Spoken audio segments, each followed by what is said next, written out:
Let's talk about some unique differences between the influenza virus, the flu, and the COVID-19, which is the coronavirus. What are the differences? What are the similarities? Now let's first talk about the symptoms. With the flu virus, you have more achiness, fatigue, chills, and headaches. Now you're also going to get those symptoms over here too, but not as severe. What's unique about the coronavirus is that you're going to get more shortness of breath and difficulty breathing.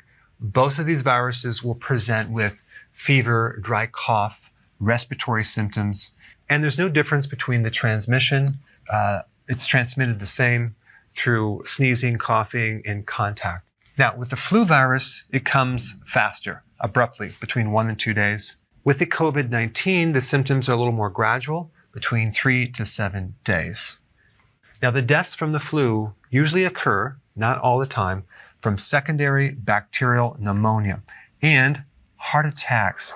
Now, with the coronavirus, the deaths are mainly from something called ARDS, acute respiratory distress syndrome. This is a respiratory condition where the lungs fill up with fluid and it makes it almost impossible to breathe.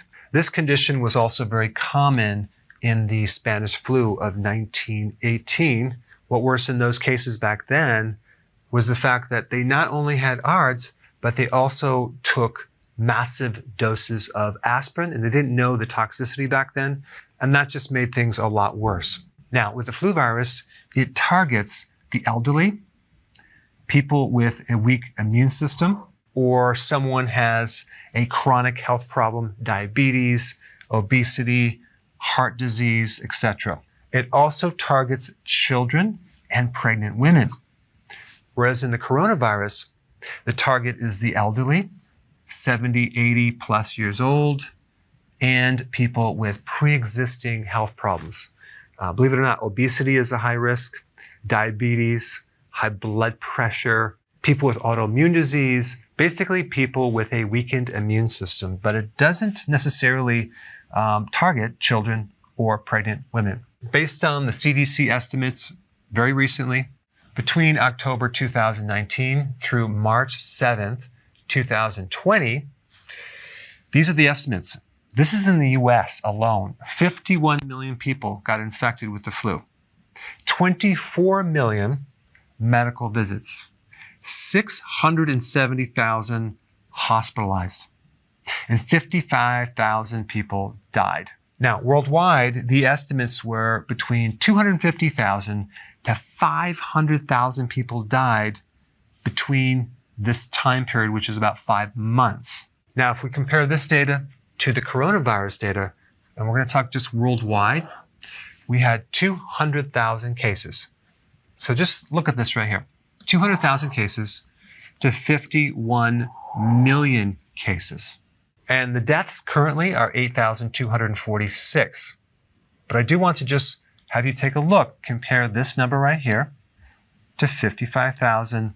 That's in the US, but the true comparison should be worldwide because we want to compare apples to apples. Between 250,000 to 500,000 people died versus a little more than 8,000. Now, I'm not trying to minimize this, and I'm not saying this is not going to grow, but I just want you to look at these numbers to compare them. There's a big, big difference. Now, 82,000 people recovered from the COVID-19 so far. We have 107,000 which haven't fully recovered yet, but they have a mild condition. And then we have 6,000 that are critical. Here's what I would do if I were you. The fact that it attacks people with a weakened immune system is very good data. There is a lot of elderly people with a strong immune system, and they are not as susceptible. So really the key is strengthening your own defense mechanism, which is your army, so it can defend against the enemy, which is the virus. So it really boils down to creating more health in your body, taking the right nutrients. Check out this video on how to boost your immune system.